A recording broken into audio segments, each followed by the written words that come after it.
The Muhammad Ali Revival Act has been a major topic in the world of boxing over the last 6 to 7 months. They just had a meeting at the U.S. Senate for it, so I'm gonna go over this, talk about this whole, act, and if it's good for boxing, if it's bad for boxing. I'm gonna give my opinion at the end. If you do go on to enjoy this video, make sure to leave a like, comment, and subscribe to the channel. On the road to 1K. Let's get it, man. Let's go.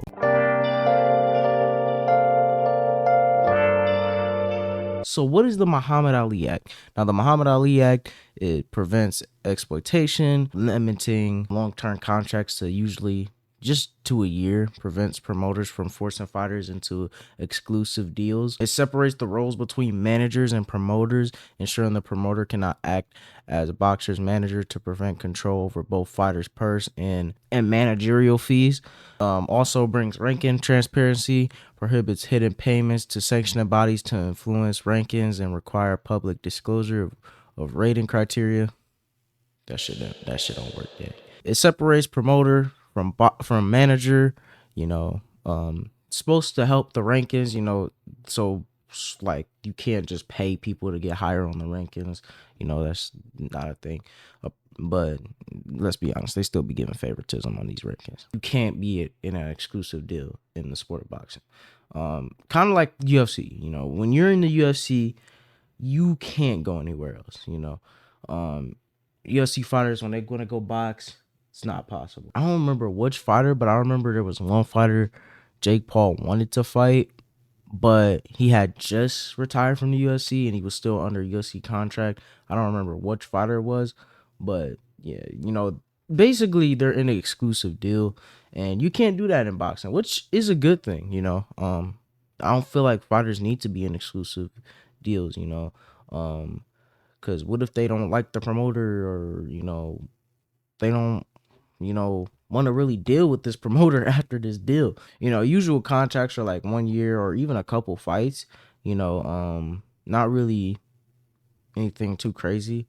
So yeah, I think that's a good thing.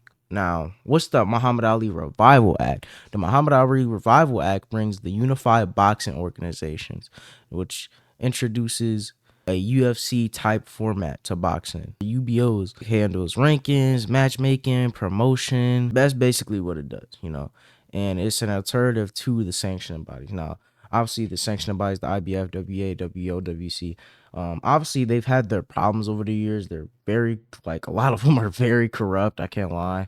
So, I mean, this could maybe end up being a good thing, but everything being under one umbrella is not good. The ranking shit is cool. Everything being under one ranking, and the promotion, I don't know, because the thing is about promotion, that's the thing has been one of boxing's strength over the couple of years, which is the fact that there's promoters that have rivalries. There's rivalries between promoters. Oh, I signed this guy. I signed this guy. I signed this. My guy's better. My guy's better. And then sometimes they even, or a decent amount of the time, they test who's better. It's good for the promotions to be separate instead of being all together. Next, increase the safety and pay, mandates annual physicals, sets minimum compensation per round to 200 in some versions, which is more than it was before. Expanded health standards, requires better health insurance, and in some proposals, stronger injury coverage, 25,000 plus. So some part of it is good, some part of it is good. Now, here's where the videos come in, because obviously I'm not the expert. I don't know like all the ins and outs of what this act like exactly does. That's why they had the little meeting, and we're gonna react to it. Oscar De La Hoya testifies in front of the U.S. Senate against the Muhammad Ali Revival Act. He brings up UFC lawsuits, Saudi Arabia funding. Full speech here. Members of the committee, thank you very much for this opportunity today. My name is Oscar De La Hoya. I'm a U.S. Olympic gold medalist, a 6th division, 11-time world champion, and now run Golden Boy Promotions. I care deeply about boxing, and more importantly, about the fighters who step into the ring and risk their lives for our entertainment. I'm here because I strongly believe the proposed changes to the Muhammad Ali Boxing Reform Act take us in the wrong direction. Today, you will hear many different perspectives, some that may want to discredit the decades-long work the sports stakeholders have already done to create a safe sport that puts fighters first and creates a free marketplace for fighters to negotiate the best deals for their families and for their personal legacies. I grew up in East LA with very little. Boxing was my way out. When I won the Olympic gold at 18 years old, I had promoters coming at me from every direction. My family and I didn't have access to legal advice. I signed the first contract put in front of me without fully understanding it. It didn't take long to realize I had been taken advantage of. That experience is not unique. Many fighters enter this sport young, trusting, and without resources. And once they are locked into the wrong deal, it is very difficult to get out. That is exactly why the Ali Act exists. I had the opportunity to work with Senator John McCain on this as a national hero. I just want to say this. It's a little, ironic how he's talking about, promoters screwing people over and he's over with. I mean, I wouldn't say he's really screwing over Virgil Ortiz, but he's kind of in a conflict with Virgil Ortiz about contract and stuff. So yeah, it's a little ironic. A prisoner of war and someone who loved boxing as a former Golden Glove fighter, he understood the risks fighters take and the need to protect them. The Ali Act reflects that commitment to fairness and to protecting fighters from being taken advantage of. Passed in 2000, the Ali Act addresses real problems, including conflicts of interest, lack of transparency, and the exploitation of fighters. It creates a system designed to protect fighters and preserve a fair, open marketplace. Those protections still matter today. This principal change of the proposed amendment allows a promoter to create an entity that serves as both promoter and governing body, a so-called unified boxing organization. This mirrors the existing MMA model and creates a closed... If this, I ain't gonna lie, by the way, if this act goes through, that'd be like, I wonder how it's gonna be, because it's just UFC format in boxing. And I wonder what the belts are going to look like, at least. It's going to be one belt, obviously. But I don't know. I don't know. Controlling rankings, titles, and access to opportunity. Under this structure, as long as the UBO complies with its own internal rules, it would not violate the Muhammad Ali Boxing Reform Act. Meanwhile, traditional promoters like myself would still be required to comply with full financial disclosures and reporting requirements. In other words, one system operates under transparency and accountability, while the UBOs do not. This is a fundamental shift in power that, if changed, would put corporate profits first, fighters second. We should be clear about who benefits from this.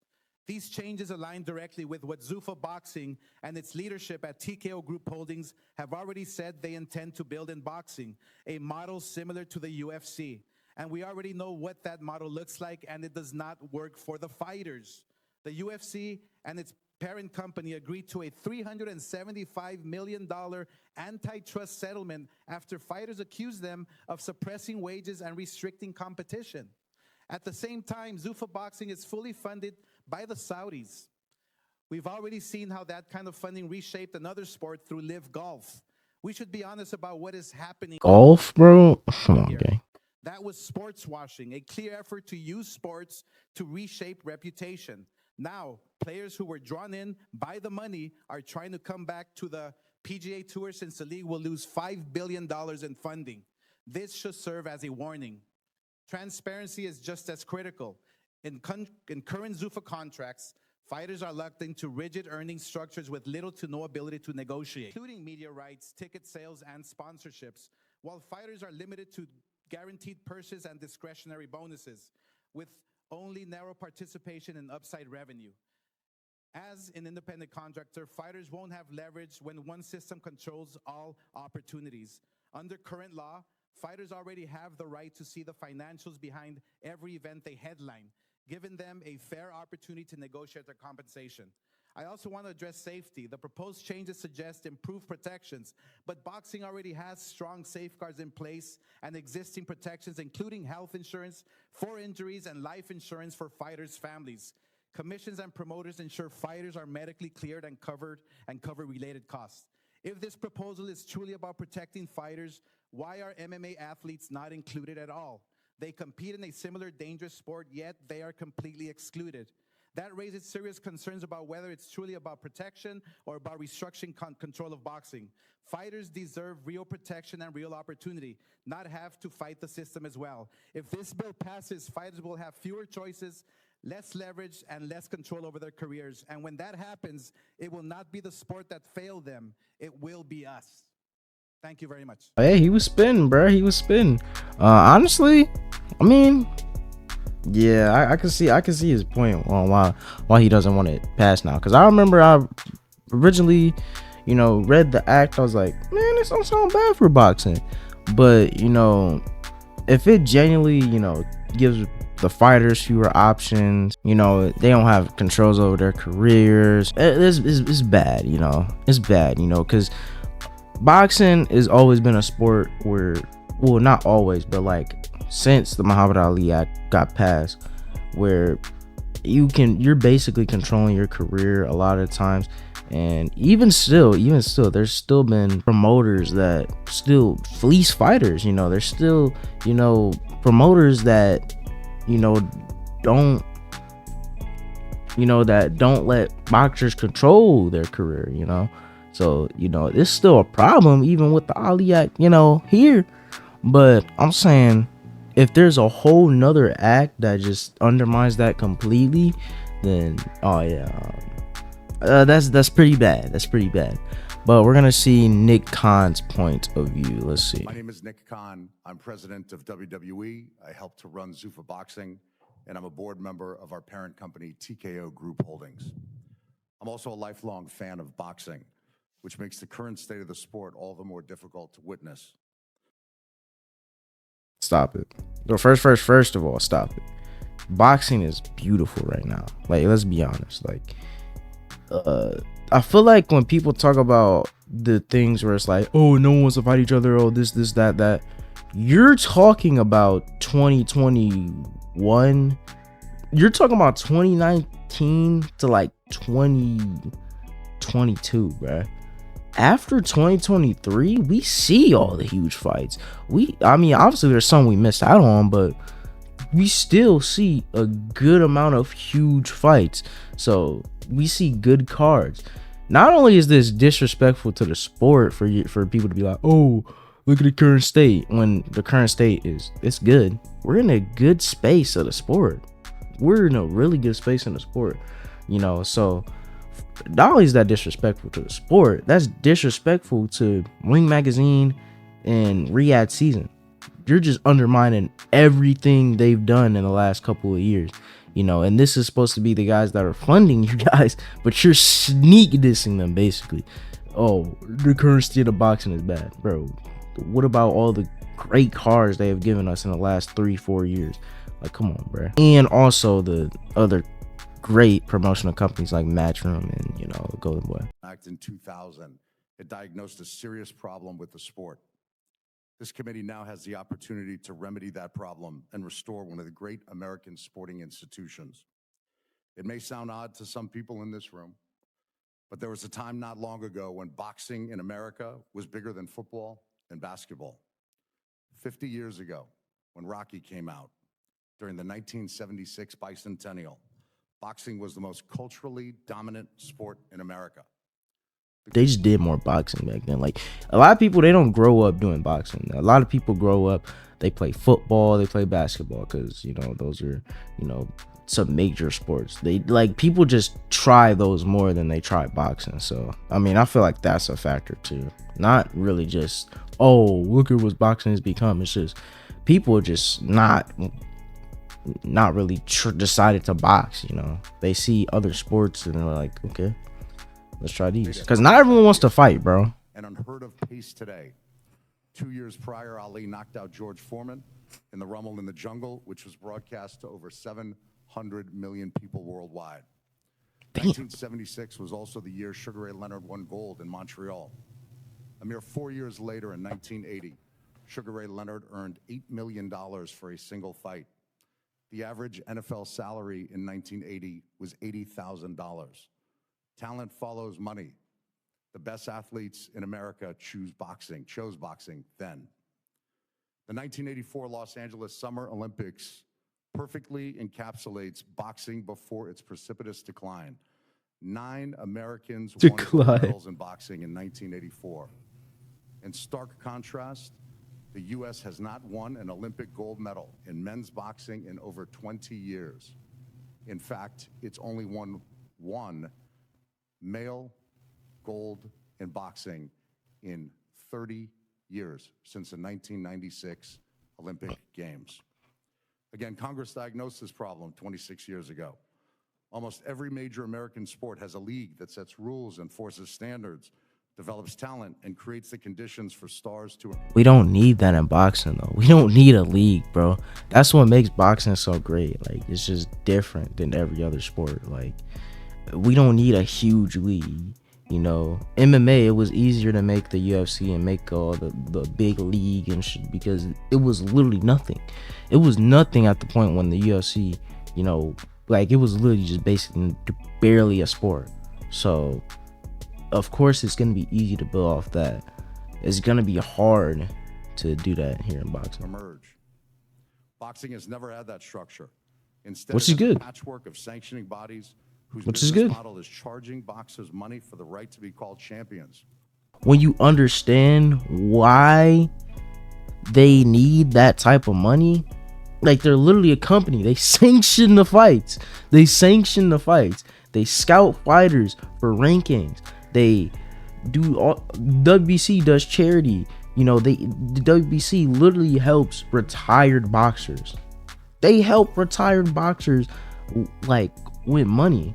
As much as I think they're a horrible organization when it comes to, like, dealing with, like, rankings and, like, fighters and stuff, they still are, like, they're not just putting that money to waste. I feel like, you know. Today, the WBC, a sanctioning body, alone recognizes 163 champions across 18 weight classes. Bro, 160. You guys, they're. I mean, if we're talking about, like, regional champions, and I mean, obviously, yeah, they probably do if we're including regional champions. But if we're talking about just world champions, just, like, I mean, 18, literally 18. Obvious. There should simply be 18 champions across 18 weight classes. Which there is 18 world champions. Like, do we really care about these regional belts for real? Like, why are y'all including the regional belts? Talk about only the world championship belt. I mean, it might be a little more than 18 if we're including, like, interim champions. So I could get you there, but, like, it's 18 world champions. That's what we should be focusing on. Why are we focusing on regional championships, which basically do nothing? You just have, like I could agree. We should get the regional championships going. What are they here for? You know, like, not everyone needs to have a belt around their waist, but, like, I don't know, man. But the more champions, the more fees to the sanctioning bodies. And Oh those yeah, they fees do come directly take out out of sanction fighters' fees for purses. those. So yeah, hell no. Typically 3% from both champion and challenger. The Muhammad Ali Boxing Revival Act is built on a simple premise: give boxers the freedom to choose a better system. The act as it currently stands would remain in place. The system as it currently stands would remain in place. This is an or option. Create the framework for unified boxing organizations, otherwise known as UBOs, that can do what major sports do: promote competition, develop talent, enforce consistent standards across one roof. For boxers, this bill delivers concrete protections that are long overdue. First, Bro, that's gonna be crazy, bro. If this bill gets passed, it's gonna be a wild, like, it's gonna be like a war almost, you know, between boxing, because it'll be obviously the traditional what we got now versus the alternative, which would be the UBOs and all that. Like, it would just be wild. minimum pay of $200 per round, a floor that exceeds the minimum in 49 states and equals that of the highest, California. Second, mandatory injury insurance of $50,000 per bout at no cost to the boxer. Today, thousands of professional boxers compete with no insurance at all. Under the UBO structure, if it is passed that we would do, the health insurance would kick in when training camp starts, not just on the night of the fight. So when a fighter goes into camp 8 or 12 weeks before, if there's an injury in that camp, that is covered. Many fighters fight injured on fight night because, again, there is no insurance until the night of the fight. Third, That's actually pretty good. I can't lie. That's pretty good. Like injury coverage when camp starts is pretty nice, actually. a 6-year cap on promotional contracts comparable to rookie contracts in baseball and football. giving 6-year boxers a cap. genuine path to free agency. Fourth, standardized medical protocols for every boxer. Annual brain MRIs, cardiac testing, brain health testing. The UFC is at the forefront of brain health testing with its partnership with the Cleveland Clinic. Anyone can form a UBO, any existing boxing promoter, anyone, as long as they're willing to meet those boxer protection standards that I just articulated. It's for safety and fair treatment UBO. of the boxers. If that disqualifies you from So what I'm getting from this, I don't know if I'm just, you know what I'm saying, but what I'm getting from this is that it is an alternative option in that any promoter can make a UBO. So basically they can make their own league, kind of. Basically that's basically what the act is kind of making. You know, you can make your own boxing league. That's basically like you can make your own UFC in boxing. So Zuffa Boxing, if this gets passed, Zuffa Boxing will probably just cut ties with any, like, because right now they're currently like they'll let you work with any other, you know what I'm saying, sanctioning bodies and stuff like that. But that all that's gone. As soon as this bill gets passed, all that's gone, bro. They all under one roof and stuff. But I don't know. former UBO, the problem is not this bill. As you know well, few bills pass with overwhelming bipartisan support. This one did through the House, incorporating multiple changes. Some of the sanctioning bodies oppose this bill. That's because it threatens their dominance over the sport. As you know, in 2028, the Olympics return to LA, the same city where those 9 Americans won boxing gold in '84. If this committee acts now, there's an actual chance that American boxing will be prepared to meet the moment. Otherwise, we will find ourselves spectators in our own stadium. To ensure this doesn't happen, we are committing $1 million to organizations that build pathways from amateur boxing to the professional ranks.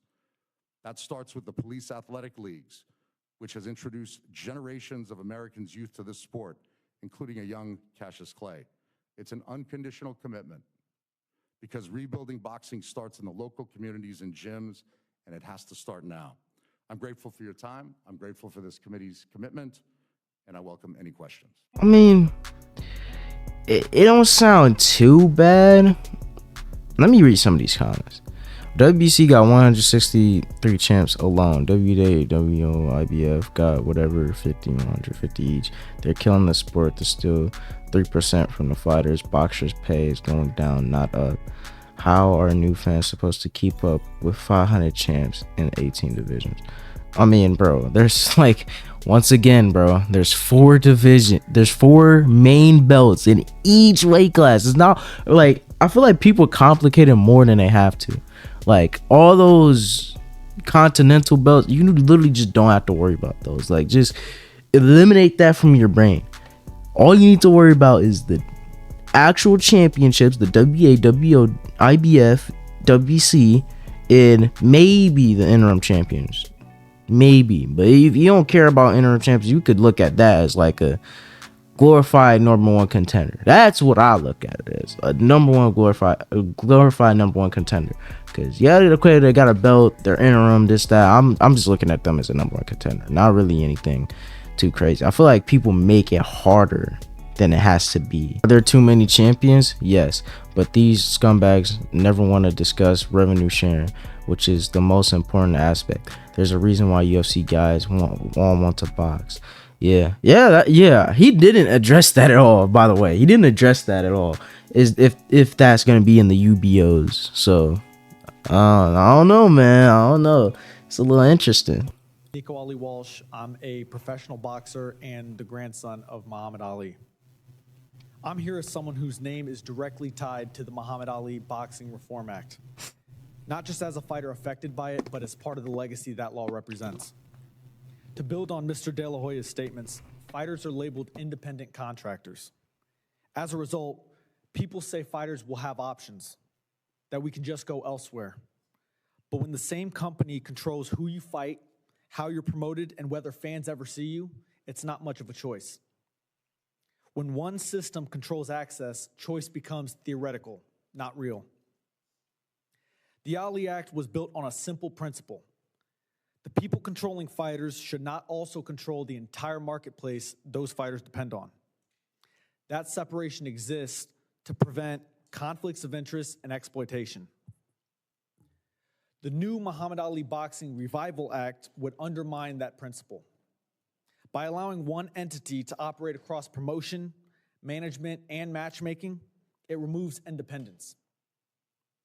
When that happens, you fight who you're told to fight, or you don't fight at all. At that point, real choice disappears, and so does negotiation. This type of centralized system is already seen in mixed martial arts, particularly in the UFC, where a single organization controls promotion, matchmaking, and fighter contracts. In that model, fighters typically receive under 20% of the revenue, compared to boxing, where fighters can earn up to 80%. The newly proposed Revival Act pushes that centralized model onto boxing, behind the claim that boxing is broken. It's not. Boxing is not broken. Exactly. If it were, UFC champions at the height of their careers would not be actively targeting boxing fights because of the fair pay. He's making a very great point here. Making a very great point. That movement is rarely seen in reverse due to the UFC's centralized pay structure. Like, why the fuck is your best champion, Ilia Topuria, going here talking about boxing?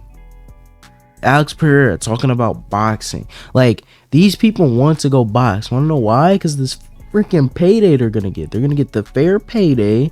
They're not gonna, like, you know, like, they're all getting a fair payday here. So it's like, they all want to come to this sport. Let's be honest. They all want to come to this sport.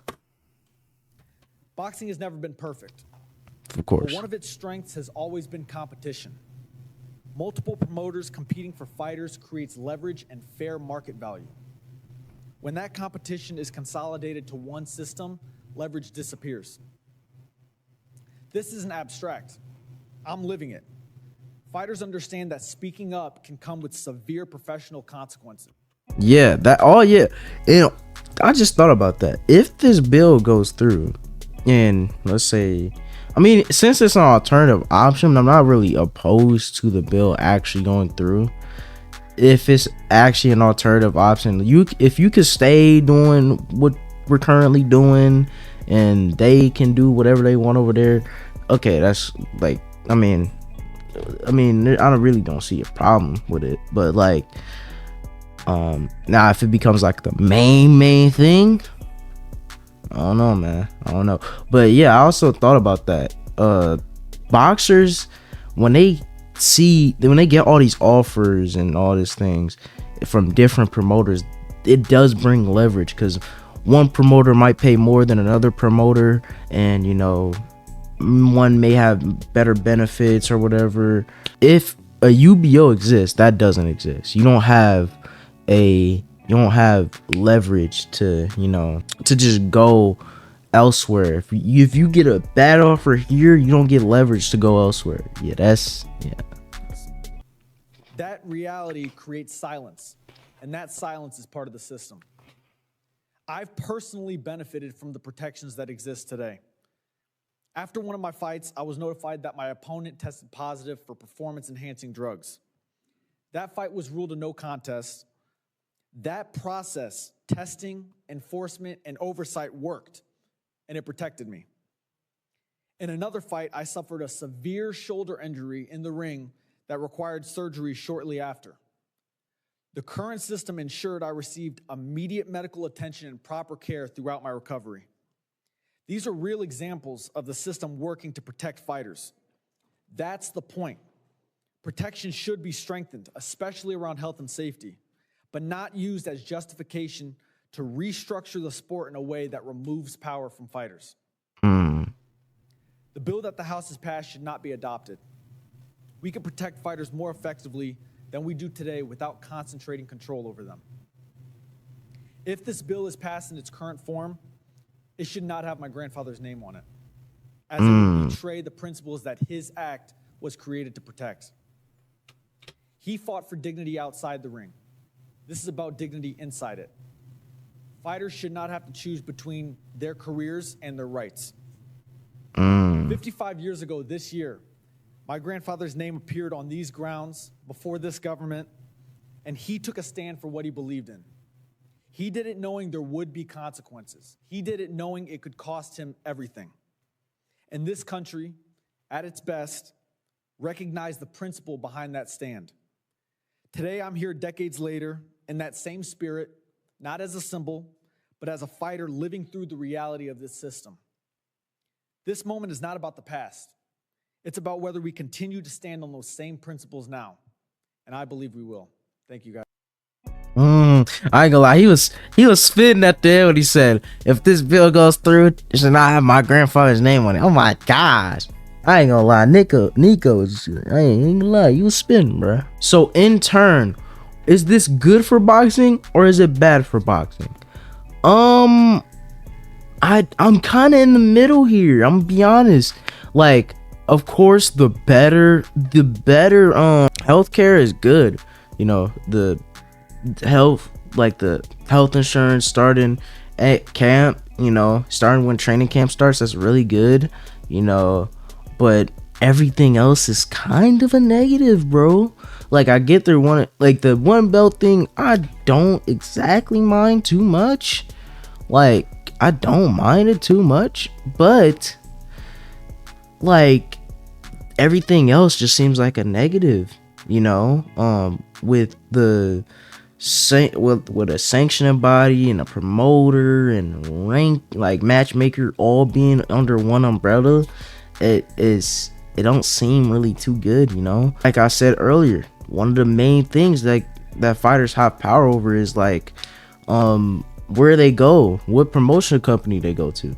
You know, they get to choose. Oh, Matchroom's paying this much. Oh, they're paying this much. PBC's paying this much. You know, PBC trash. Golden Boy's paying this much. You know, Queensberry's paying this much. Like, let's say for example, Queensberry's paying $500K wants to pay one fighter $500K, and Matchroom thinks you're a bigger star. They want to pay you like $750, maybe $1 million. Like, fighters get to choose where they want to go. Maybe one promotional company has a better plan or whatever for their career. It may not even be just about money, you know. It's also about, you know, matchmaking is things. Like, they love to say, oh, we don't get the biggest fights, this, that. We get the biggest fights. Not only do we get the biggest fights, but I'm seeing the literal mold that they're trying to build crack in example in the UFC. That it's cracking in the UFC. The best are supposed to fight the best. Why was there a point where Islam Makhachev was possibly gonna fight Usman instead of Ian Gary or Michael Morales? Why is there a thing with even my, you know what I'm saying, he's my GOAT, Ilia Topuria? Why is he not forced to fight Arman Tsarukyan? Obviously right now Justin Gaethje is the #1 contender, but before that, I'm pretty sure Arman was in line for a title shot. Like, he was at a point he was getting a title shot. Yes, he messed up, you know, he pulled out, you know what I'm saying, the day of the fight or the night before the fight, something like that. So it was really bad on them. I get them punishing him for that. Like, but when it's like almost a year, I'm pretty sure, later, and he still hasn't got a title shot, and he's fought against Dan Hooker, who don't even deserve a remotely deserve a title eliminator. He's about to fight. He has to fight Dan Hooker, and then even after that, he's still not guaranteed a fight. He's still a backup fighter. But Justin Gaethje gets to fight Paddy Pimblett and get a guaranteed title shot pretty much with the interim title. You know, like, you're seeing this in live action, be like the mold getting cracked, you know?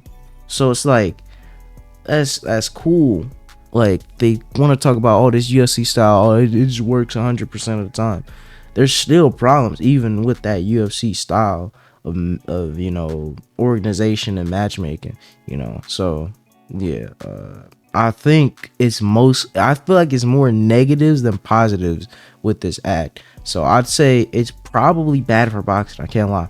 Like before I did any research, I did anything, I thought, okay, this sounds like a good idea. But really going through and thinking about the positive and negatives, bruh, I don't know if this is good for boxing, man. I really don't know. But let me know what y'all think about it down below, man. Hope y'all enjoyed. If you did, leave a like, comment down below what you want to see next. I'll see you on the next video. Jesus loves you. Peace.